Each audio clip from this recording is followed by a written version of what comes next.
Bonjour. De quoi voulez-vous qu'on parle? Alors, l'idée que je vous propose, c'est que le cerveau nouveau vient d'arriver. Puisqu'on est dans une terre de Beaujolais,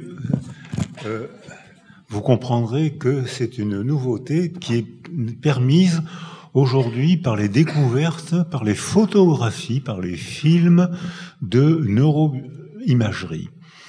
Alors, le cerveau nouveau, c'est un cerveau qui est sculpté par le milieu. Ça, c'est tout à fait nouveau, c'est-à-dire que l'organisation du milieu sculpte notre cerveau. Alors, bien sûr, il y a un déterminant génétique. Lorsque le spermatozoïde de Monsieur Laios est rentré dans l'ovule de Madame Jocaste, ça pouvait donner qu'un cerveau d'être humain. Ça pouvait pas donner un cerveau d'hippopotame ou d'hirondelle de mer. Mais le déterminisme génétique s'arrête aussitôt. Dès que c'est un cerveau humain qui est promis, le milieu commence à façonner, sculpter, tutoriser le développement du cerveau. Et ce cerveau nouveau nous entraîne à poser la question du bonheur de manière radicalement différente. C'est-à-dire que si dans le ventre de sa mère, si le bébé peut se développer normalement, ce qui est le cas par bonheur dans l'immense majorité des cas, ce bébé va acquérir des facteurs de protection qui fait que tous les événements de la vie vont déclencher en lui une émotion agréable. Même le stress va être agréable parce qu'il a été sculpté par une vie intra-utérine tout euphorisante, renforçante. Alors que si la mère est en difficulté, et les difficultés de la mère, c'est pas la mère, c'est le malheur de la mère. Vous voyez la différence, hein, je souligne. C'est pas la mère qui est en cause, c'est le malheur de la mère.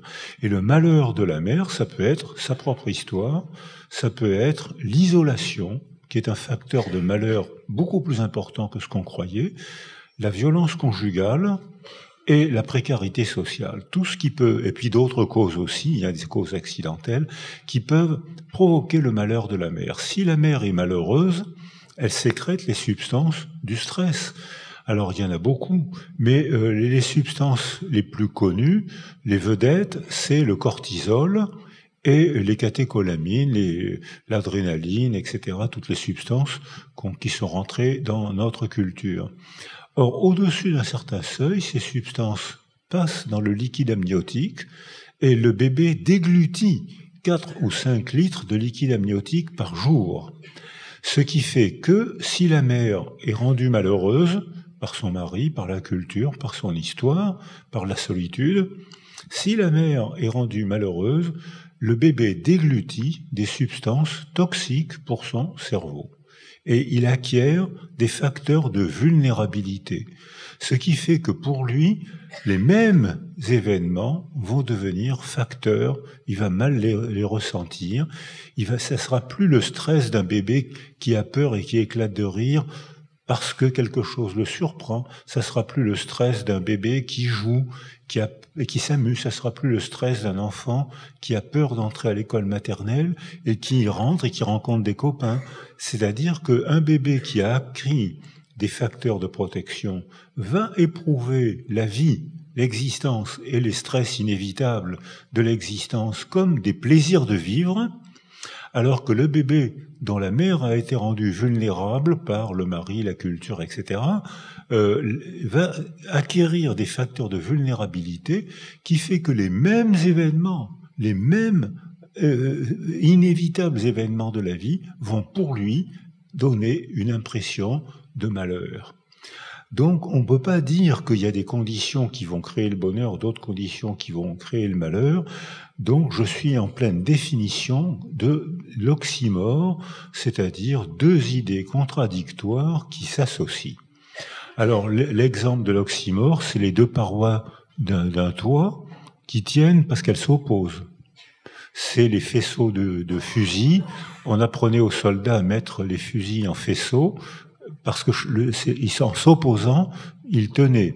Alors l'exemple de l'oxymore, c'est Victor Hugo, hein, c'est la sombre clarté, c'est Cyrulnik, c'est un merveilleux malheur. Voilà, ça c'est les définitions de l'oxymore. Et ça correspond bien à l'idée que j'ai envie de vous proposer, c'est-à-dire que la sculpture précoce par le milieu du ventre maternel, qui elle-même est dans un milieu familial, qui lui-même est dans un milieu socio-culturel, provoque une aptitude à éprouver les événements avec plaisir ou une aptitude à éprouver les événements comme une agression, avec déplaisir. Or, on sait que maintenant, ce que je viens de vous proposer, je n'ai pas regardé l'heure, je ne sais pas, bon ben, combien vous dites 5 heures, bon ça va. Alors, excusez-moi, j'ai oublié, voilà, parce que sinon Denis Lafay va me gronder. Alors, ce que je viens de vous proposer, maintenant, se photographie. En neuroimagerie, on voit le cerveau fonctionner. On le voit pas penser, mais on le voit fonctionner. Et c'est déjà des choses tout à fait passionnantes. C'est que un enfant, quand on est enfant, le bouillonnement des neurones est tel que le cerveau se construit à toute allure.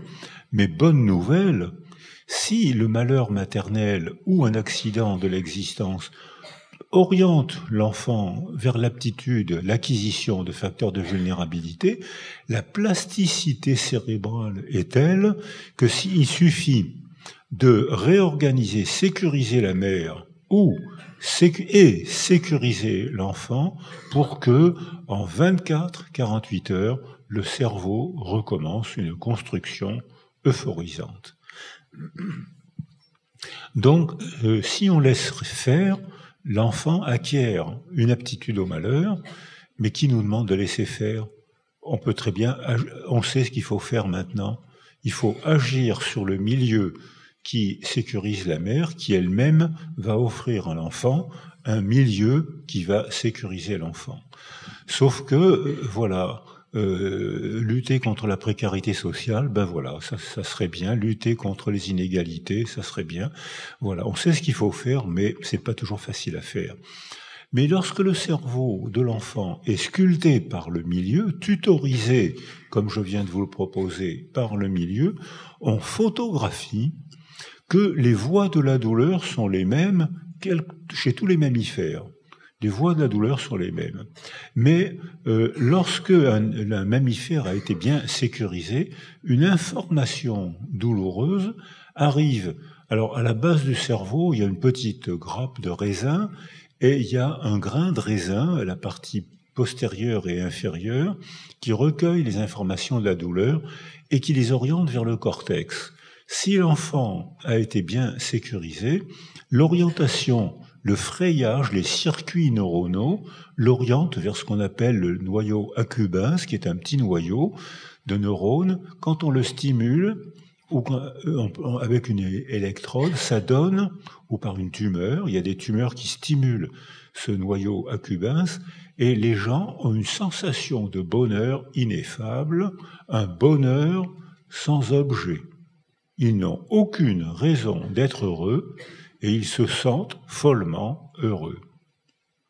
Alors que si le tutorage, le développement de l'enfant s'est fait dans des conditions où le milieu lui a appris permis d'acquérir des facteurs de vulnérabilité, le circuitage cérébral se fait, ça arrive vers ce grain de raisin qui est à la face inférieure et postérieure, et ça oriente les informations vers l'amygdale rhinencéphalique, c'est-à-dire à la face interne, un noyau de neurones qui est le socle neurologique des émotions insupportables, angoisse, mélancolie, terreur, rage. C'est-à-dire que la même information peut être orientée, selon le développement du bébé, vers une aptitude au bonheur. La même information peut être orientée, selon le développement du bébé, vers une aptitude à la souffrance. Alors, ce que je viens de dire, c'est totalement opposé aux utopies ou aux utopies sociales ou aux marchands de bonheur. Je vais vous dire ce qu'il faut faire pour être heureux. Ce qu'il faut faire pour être heureux, c'est bien s'occuper des bébés et des femmes enceintes, parce que le reste va s'enchaîner tout tranquillement. Alors ça, voilà, on sait ce qu'il faut faire. Est-ce que c'est possible de le faire? Il y a sûrement des décisions qui sont possibles. Alors, cette notion-là permet de poser le problème en termes différents, c'est-à-dire que on peut hériter aussi du malheur parental. Ce que je viens de vous proposer, si la mère a été rendue malheureuse par son histoire, par sa famille, par son mari, par la société, on se rend compte que le bébé acquiert une aptitude au malheur, résiliable si on entoure la mère et si on entoure le bébé. Donc c'est pas une fatalité, c'est une tendance acquise, mais c'est pas une fatalité. On peut agir sur le... alors voilà, ça je le souligne, on peut agir sur le milieu qui agit sur nous. On a donc un degré de liberté, donc un degré de responsabilité. Donc dans le raisonnement que je vous propose, c'est pas du tout le cerveau d'un côté et l'âme de l'autre, hein, ça c'est Descartes qui nous a fait le coup. Alors s'il y a des cartésiens dans la salle, ils vont passer une mauvaise heure, parce que c'est totalement impensable. On peut plus penser l'inné et l'acquis. C'est un cul-de-sac conceptuel, on peut absolument plus le penser. Mais ça veut dire aussi qu'il peut y avoir un héritage du malheur. J'ai bien dit héritage, pas hérédité. C'est l'héritage du malheur, et sur lequel on peut agir. L'hérédité, comme je l'ai proposé tout à l'heure, c'est le premier nœud du lien. C'est tout. Tout de suite après, le milieu commence à tutoriser le développement. Mais ça donne des résultats psychologiques un peu paradoxaux. Par exemple, c'est quand les gens ont acquis une aptitude au malheur, eh bien, il y a quand même des moments où ils se sentent heureux. Par exemple, je pense aux artistes. Citez-moi, les artistes créent des merveilles à partir du malheur. Guernica, une ville est bombardée, c'était la première fois dans l'histoire humaine, enfin une des premières fois où une ville est complètement rasée avec des gens non armés, des habitants non armés, et la ville est complètement rasée par l'aviation, et Picasso fait Guernica, qui est rentré dans la culture. Goya, où les Français napoléoniens fusillent des Espagnols, et on voit, ça donne des tableaux merveilleux. Le radeau de la Méduse, où l'équipage s'enfuit le premier, ce qui fait que les passagers sont contraints de mourir sur des radeaux les uns après les autres. Et on en fait une œuvre d'art merveilleuse qu'on voit au Louvre. Et si vous supprimez le malheur de la condition humaine, vous allez fermer les musées, vous allez arrêter l'industrie du cinéma, vous allez faire taire les romanciers, vous allez faire taire les psychologues, les psychiatres, ils n'auront plus rien à faire. C'est-à-dire que si par malheur vous supprimez le malheur de la condition humaine, vous risquez de supprimer le sens donné à notre vie, qui est la source de notre bonheur. Je suis en plein oxymore avec ce raisonnement. C'est-à-dire que je dis deux choses opposées qui s'associent. Alors, on voit par exemple ce goût du malheur peut aussi provoquer des œuvres d'art, et la métamorphose du malheur en œuvre d'art, et ça peut aussi provoquer des situations oxymoriques. Par exemple, je pense à une patiente qui me disait qu'elle était très mélancolique, peut-être parce que son enfance avait tutorisé cette aptitude, un goût triste du monde. Jean Genet, qui est un écrivain merveilleux, qui est qui est un bonhomme qui n'a pas ma sympathie, mais qui est un écrivain merveilleux, eh bien, Jean Genet dit « Expliquez-moi pourquoi le monde a pour moi un goût d'amertume ». Parce qu'il avait été abandonné dès sa naissance et laissé seul pendant les premiers mois de sa vie, âge auquel la synaptisation, les circuits se font à toute allure. Mais, je le redis, si un circuit, une aptitude au malheur s'inscrit dès les premiers mois de la vie, on peut facilement le corriger à condition de modifier le milieu. C'est rattrapable. Et on voit des tas d'enfants abandonnés. La sœur de Jean Genet, cette sœur-là, qui avait été elle aussi abandonnée dès la naissance, avait trouvé très tôt un substitut affectif et hop, elle avait repris un bon développement. Alors que Jean Genet, qui avait été laissé seul après son abandon, n'avait pas repris un bon développement. Donc oui, ça s'imprègne dans notre cerveau, mais c'est résiliable. Alors, cette dame me disait, je ne me sens bien que, cette dame mélancolique me disait, je ne me sens bien que au cours des enterrements. Parce que, quand on rit autour de moi, ça souligne à quel point je ne sais pas rire, je ne sais pas être heureuse, et je me sens chassée de la société. Mais dans un enterrement, tout le monde pleure. Je suis enfin normal, je suis comme tout le monde, sauf que moi je pleure pour tous les accidents de la vie et je me sens en sympathie avec tous les gens, je me sens bien au moment des enterrements parce que je suis comme tout le monde. Donc même quand on a été sculpté pour le malheur, il y a quand même des moments de bonheur et si vous me croyez pas, regardez un petit peu les femmes qui font du jogging. Actuellement, il y a une forte majorité de femmes qui font du jogging. J'habite au bord de la mer, il y a une corniche, et je vois les femmes courir. Elles souffrent.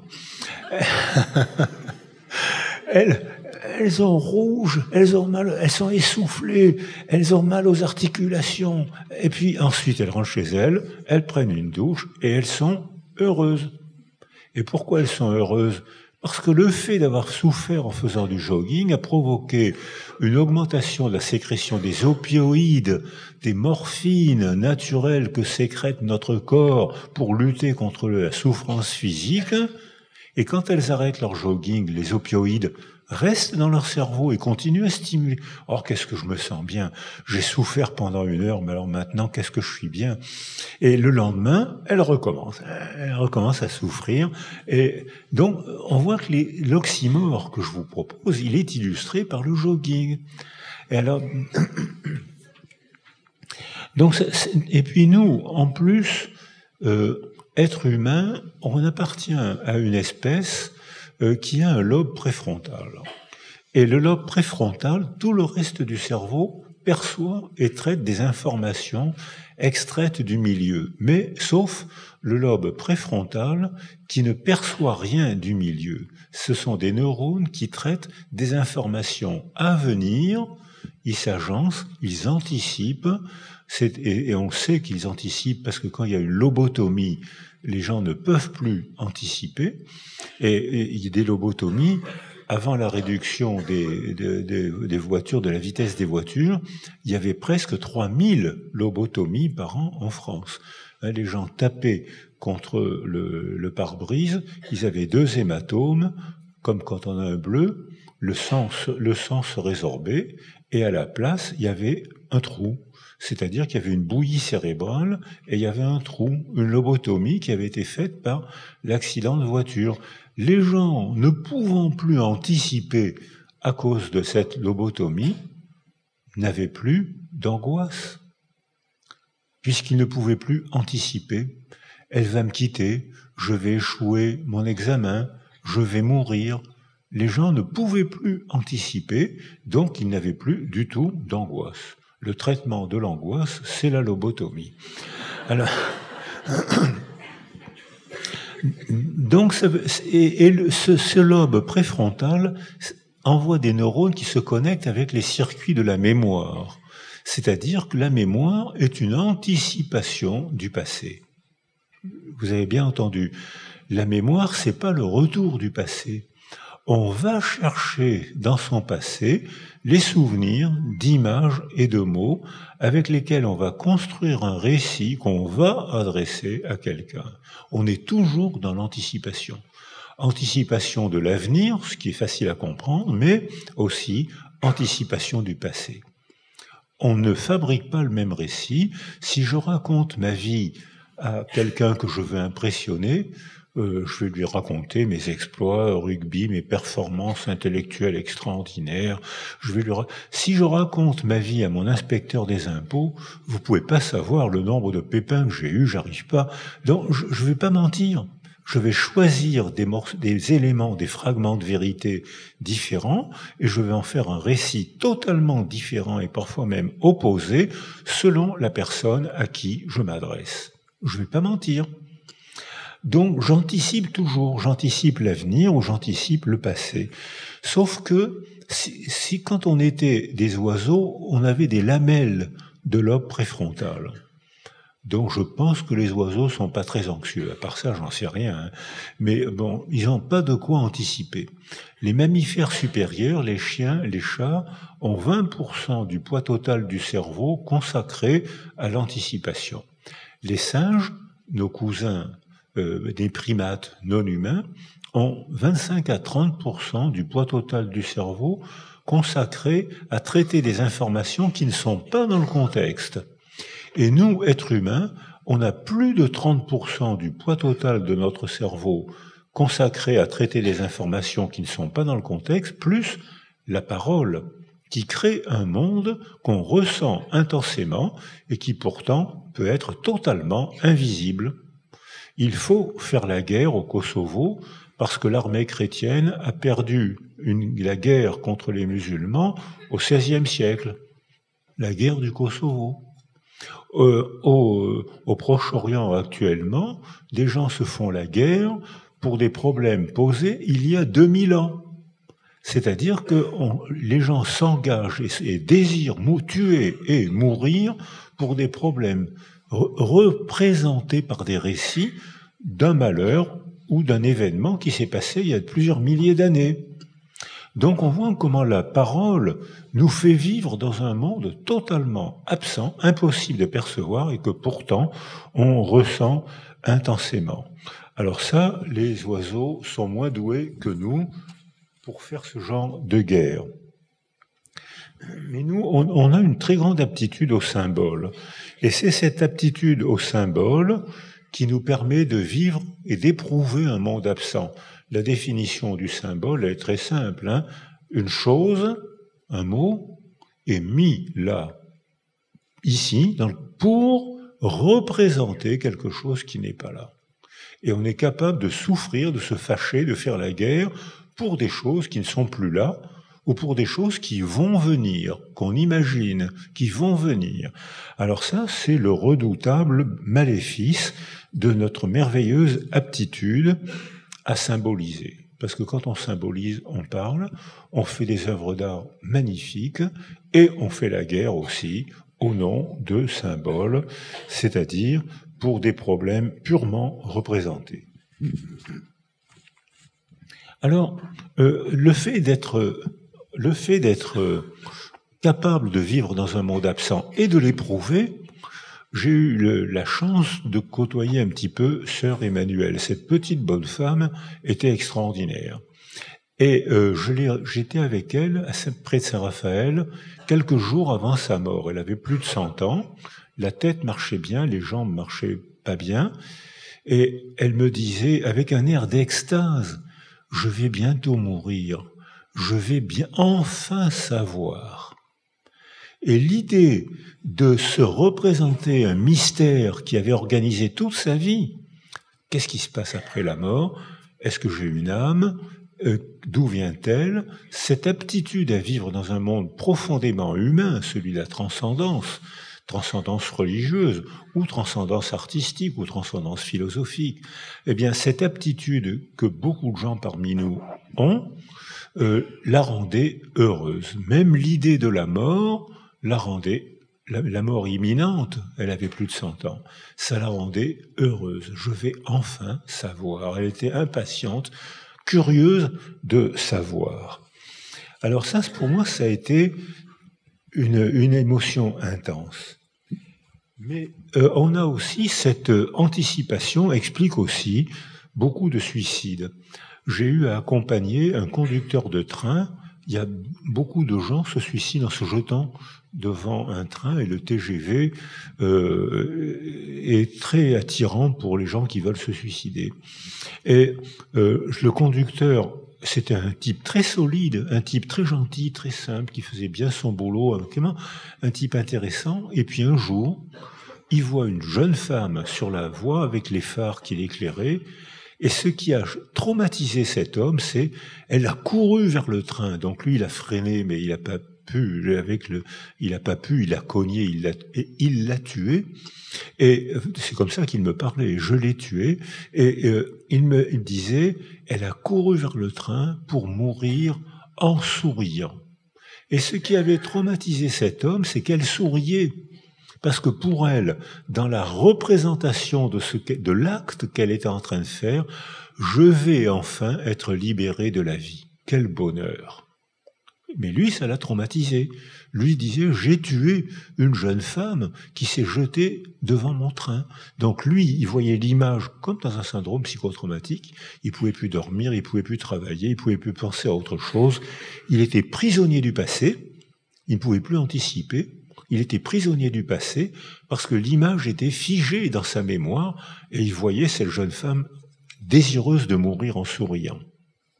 Donc c'est comme Sœur Emmanuelle. Sœur Emmanuelle était heureuse de découvrir quelque chose alors que cette femme était heureuse de se libérer de la souffrance de vivre.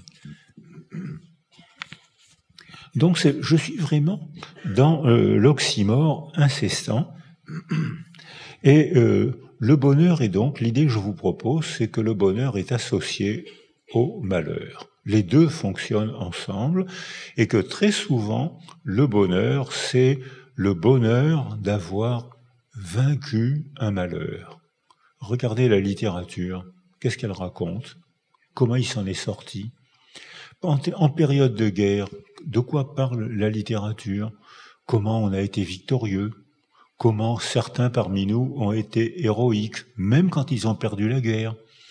Je pense au général Custer de la bataille de Little Big Horn, ou le Custer, où l'armée américaine avait été minable, puisque avec des mitrailleuses, avec des armes lourdes, ils avaient été complètement écrasés et détruits par des Indiens avec des arcs et des flèches.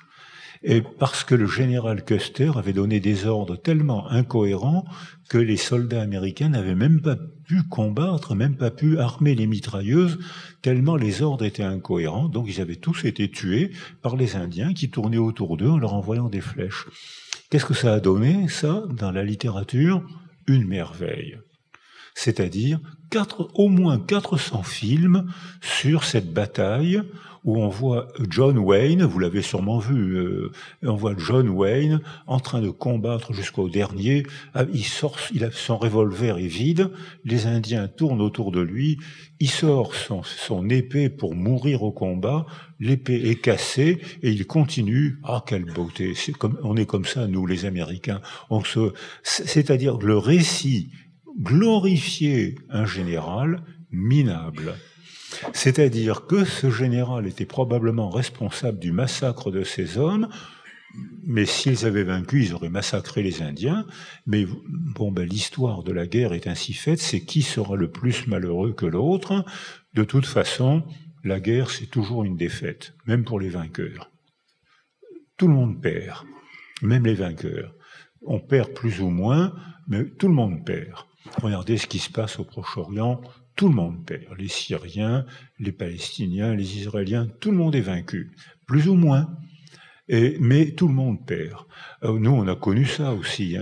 On a connu ça pendant l'Europe n'a pas de leçons à donner avec le XXe siècle et ses 3 génocides. On n'a pas de leçons à donner. On a fait la même chose. On a connu ça. Mais regardez ce qui se passe maintenant. Des films merveilleux, émouvants, on pleure, des romans, des essais philosophiques passionnants. on a métamorphosé le malheur de la réalité en représentations qui font notre bonheur. Oh, qu'est-ce que c'est émouvant, qu'est-ce que c'est beau, qu'est-ce que c'est intéressant. Alors, donc, les deux sont totalement associés. De plus, le fait... Je suis désolé, j'ai regardé l'heure tout à l'heure, mais j'ai oublié quelle heure j'ai... Denis, dis-moi quelle heure... Insulte-moi quand je dois me taire. Il est parti boire un café. Alors, nos enfants font la même chose. Nos enfants font la même chose, c'est-à-dire que quand ils ont peur, je travaille beaucoup au Proche-Orient, ou en Afrique, ou en Amérique du Sud. À quoi jouent les enfants? Ils jouent à la guerre. Quels sont leurs dessins? Ce sont des dessins de guerre. J'ai été au Kosovo à l'époque de Kouchner. Tous les enfants dessinaient des batailles, un corps de petite fille coupé en deux, avec du rouge tout autour, des maisons en flammes. Et pourquoi est-ce que les enfants font ça? Parce que ça leur permet, ayant été bousculés par l'horreur de la guerre, ça leur permet mentalement de reprendre possession de leur monde intime en transformant, en métamorphosant l'horreur de la guerre en jolis dessins que je vais donner à maman, et maman va pousser des cris d'admiration et va m'embrasser, et il va y avoir un activateur d'attachement parce que j'aurai réussi à transformer l'horreur en merveille que je vais partager avec maman, ma base de sécurité, celle qui me donne confiance, qui me sécurise et me donne confiance. Vous voyez le cheminement, on est parti du malheur réel, mais les enfants qui ne font pas de dessin de guerre, comme les Américains avec le général Custer, comme nous avec la guerre de 40, les guerres sont des machines à écrire. Le feu, Henri Barbus, une merveille. Qu'est-ce que ça raconte? L'horreur des tranchées de la guerre de 14-18. Hermann Hesse, un Allemand, Orage d'acier, une merveille. Qu'est-ce que ça raconte? L'horreur des bombardements, Orage d'acier. Métamorphose de l'horreur du réel en merveille de littérature ou de cinéma. Donc on passe son temps à transformer ça et transformer le malheur. Et même dans la vie, on fait ça, la même chose. Par exemple, Pierre Janet, qui était le rival de Freud à Paris, et Pierre Janet a été un des premiers à écrire un très beau livre, très facile à lire, De l'angoisse à l'extase. Beaucoup dans cette salle, beaucoup de gens ont eu des angoisses pour des raisons que j'ignore, de différentes causes, et de toute façon parce que l'angoisse fait partie de la condition humaine, puisqu'on a un lobe préfrontal. Donc on peut anticiper. On va anticiper la tragédie, on va anticiper l'abandon, on va anticiper la mort. Donc l'angoisse est une caractéristique de la condition humaine, et la dépression est aussi une caractéristique de la condition humaine. Combien de temps vous me donnez encore? Combien? 5 minutes. Bon, c'est 4 de trop, voilà. Alors, mais on peut transformer l'horreur en extase. Et j'ai un de mes amis, je dis son nom parce que il en a fait un livre, et Casterstein. Son père est communiste, un juif communiste. Et puis, le père de son père est un rabbin. Donc les deux hommes se disputent violemment et ne se parlent plus. C'est une rupture familiale, ils ne se parlent plus. Et puis, le fils communiste retrouve son père à Auschwitz au moment où son père, tout nu, rentre dans la chambre à gaz avec les chiens et les hommes en armes sur le côté. Il est saisi d'horreur. Son père, rabbin, voit son fils communiste, anti-croyant, l'opium du peuple, anti-croyant, et le père lui dit « Reviens à Dieu, Et il entre dans la chambre à gaz. Et le fils est sidéré.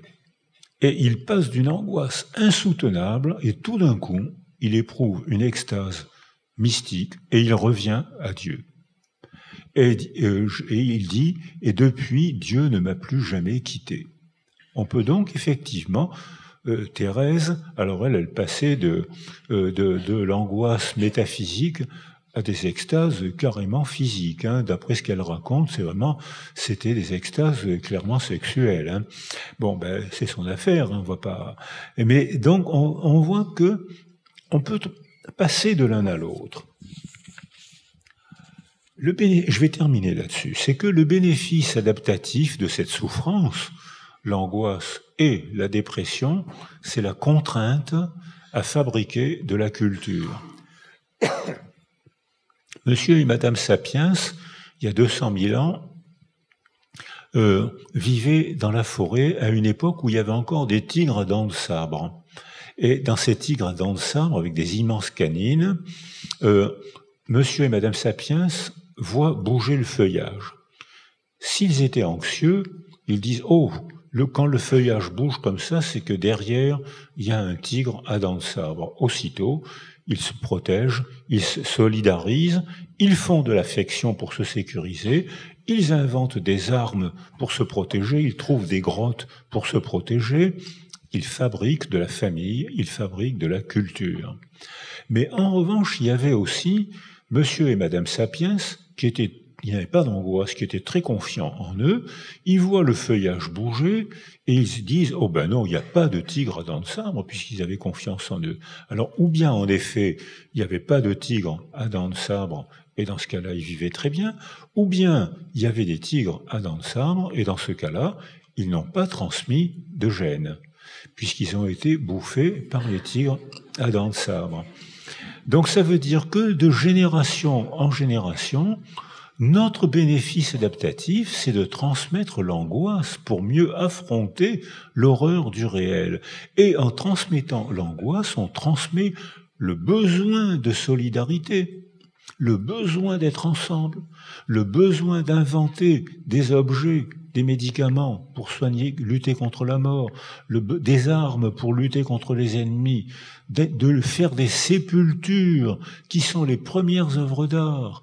Les sépultures, c'est le théâtre de la mort qui nous rend notre dignité. Monsieur, Madame Sapiens est morte, je ne peux pas laisser son corps pourrir par terre. J'abîmerai la dignité, sa dignité et la mienne. Je fabrique une sépulture, je fais une mise en scène, on pleure, on chante, c'est merveilleux. Pendant un moment, j'étais président d'un centre culturel, Château-Vallon, et une tragédie arrive avec un employé. Une employée, son fils de 30 ans se tue en moto. J'avais jamais vu le fils, je n'ai pas touché.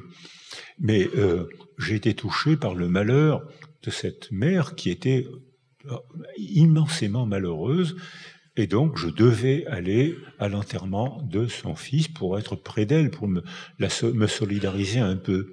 3 types en chemise noire sont arrivés, 3 Corses, qui ont commencé à chanter des chansons corses. Ouh, méfiez-vous des Corses. Impossible de ne pas pleurer tellement c'était beau. C'était d'une beauté extrême.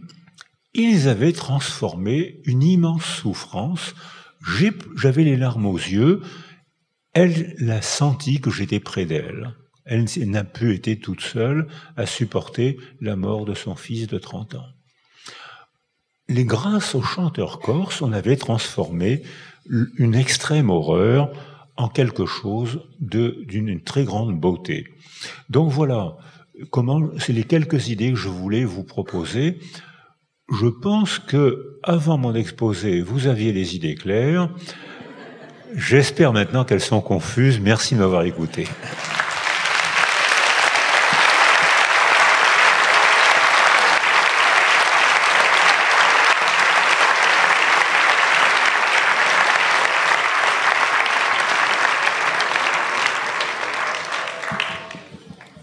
Le metteur en scène, on parle avec la salle maintenant ?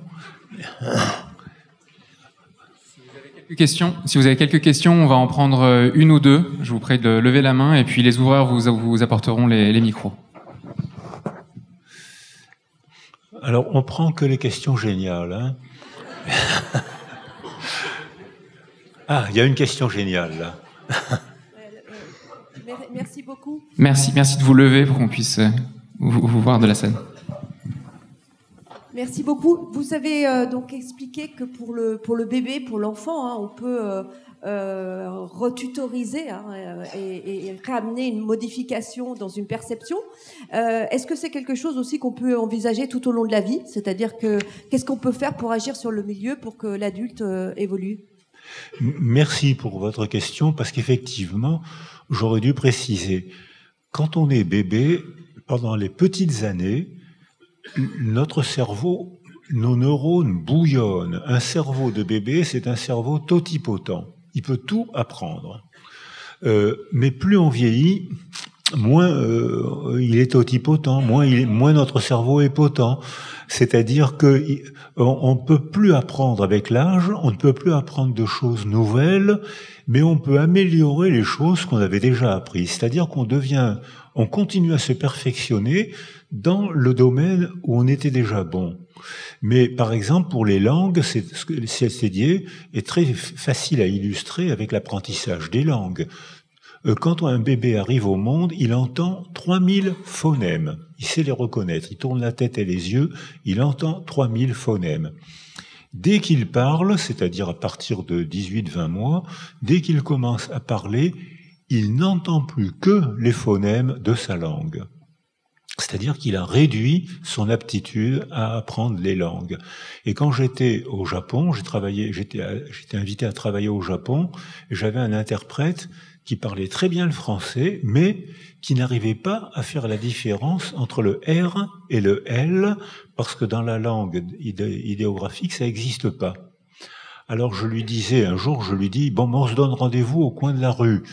Alors il me dit, mais qu'est-ce que c'est la lue? Alors je dis, mais non, on se donne rendez-vous au coin de la rue. Oui, mais je sais pas ce que c'est que la lue. C'est pas la lue, c'est la rue. Mais oui, mais dis-moi ce que... Alors là, impossible, on n'arrivait pas à s'entendre parce qu'il entendait pas le R et le L.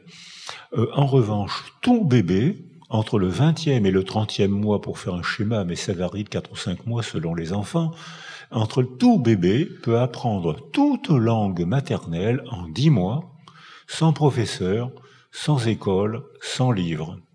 Performance intellectuelle qu'on ne pourra plus jamais refaire de notre vie. On pourra réapprendre une autre langue, mais pas en 10 mois.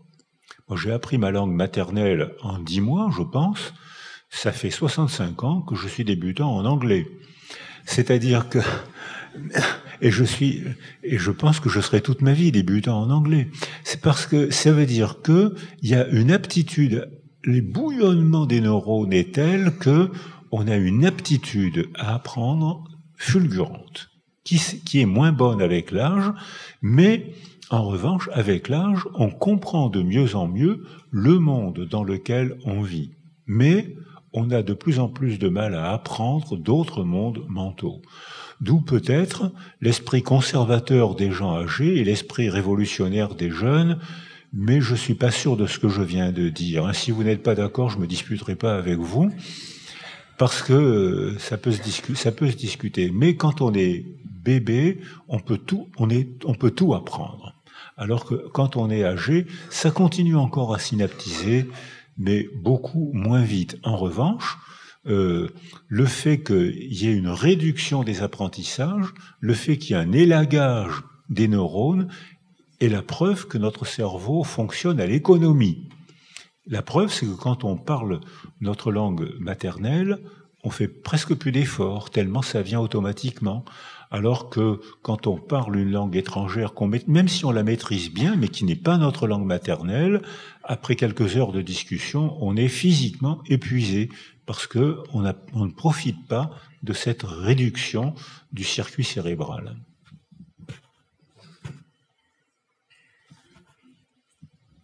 Encore une question géniale, s'il vous plaît.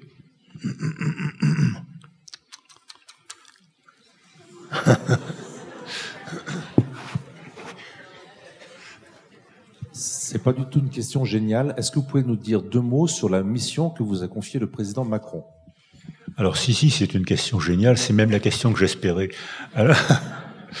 Alors oui, notre président Macron m'a chargé d'une mission sur les 1000 premiers jours. Alors le titre est très génial, 1000 premiers jours, ça fait penser à Scheherazade, ça fait penser, c'est un peu magique, donc le titre est génial, et ça correspond aussi à une définition neurologique. Ce que je viens de répondre à madame, c'est que les 1000 premiers jours, il vaut mieux ne pas les rater, parce que c'est le moment du circuitage du cerveau. Or, on sait ce qu'il faut faire pour ne pas les rater. Il faut que la mère et le bébé soient en sécurité. Sécurité dans son développement, sécurité avec son mari et sa famille. Donc les pères interviennent beaucoup plus tôt que ce qu'on pensait. Les pères interviennent quand la mère est enceinte. Si le père sécurise sa femme enceinte, il participe au développement du bébé qu'elle porte. Parce que quand un homme et une femme ont des relations sexuelles, statistiquement, c'est les femmes qui sont enceintes. Alors, donc, si le père sécurise la mère, qui est mère depuis quelques heures, ou quelques jours, ou quelques semaines, le bébé va se débrouiller. Il aura ce qu'il faut pour se développer. Si le père, ou la famille, ou la culture insécurise la femme enceinte, le bébé risque d'acquérir des facteurs de vulnérabilité dont j'ai parlé tout à l'heure. Donc ces 1000 premiers jours, si ils sont ratés, on peut résilier, mais il faudra travailler. En revanche, s'ils sont réussis, ça fait une injustice sociale.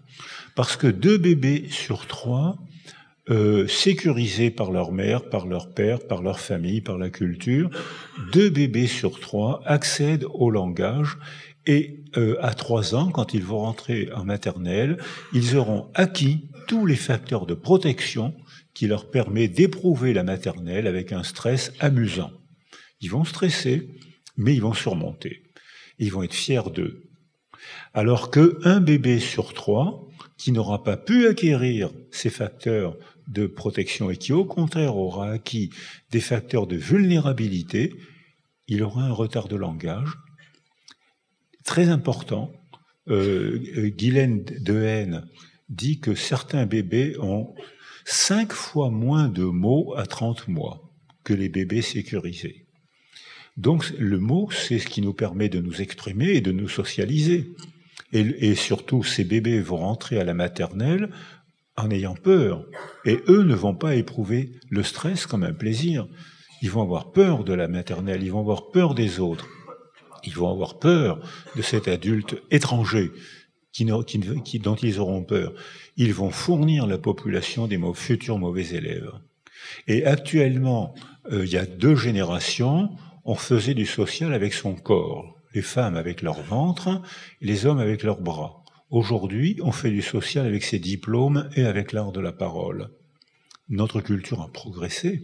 La violence n'est plus une fonction adaptative, mais ces enfants-là, qui ont du mal à accéder au plaisir de parler, au plaisir d'apprendre, auront peu de diplômes socialisants, puisque maintenant, ce qui socialise, c'est le diplôme.